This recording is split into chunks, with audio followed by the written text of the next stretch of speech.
Pourquoi est-ce Marie-Madeleine qui, la première, voit Jésus après sa résurrection? À cette question, elle touche à un des mystères les plus puissants de l'Évangile. Pourquoi Marie de Magdala, une femme anciennement tourmentée par 7 démons, devient-elle le premier témoin du plus grand miracle de l'histoire? C'est tout sauf un hasard. Voici plusieurs raisons spirituelles, symboliques et prophétiques. 1. Parce qu'elle était la dernière à la croix et la première au tombeau.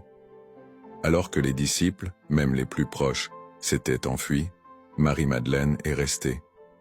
Elle a suivi Jésus jusqu'au bout, jusqu'à la croix, elle l'a vu mourir, et elle était là quand on l'a mis au tombeau. Elle a persévéré dans la douleur, dans l'amour, même quand tout semblait fini. Et au matin du 3e jour, tandis que tout le monde dormait, c'est elle qui se lève tôt dans les ténèbres, pour aller honorer son Seigneur avec des parfums. Elle ne vient pas pour voir un miracle, elle vient par fidélité. Et cette fidélité est récompensée. 2.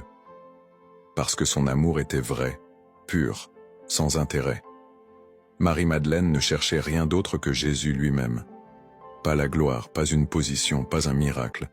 Elle pleure parce que son cœur est brisé de ne plus le voir. Et c'est dans ses larmes, dans ce moment de vulnérabilité sincère, que Jésus apparaît.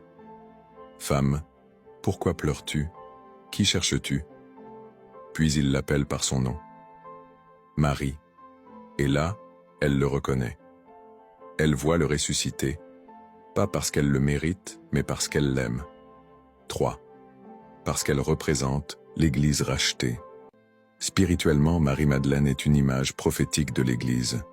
Une femme autrefois perdue, libérée, transformée, fidèle jusqu'au bout.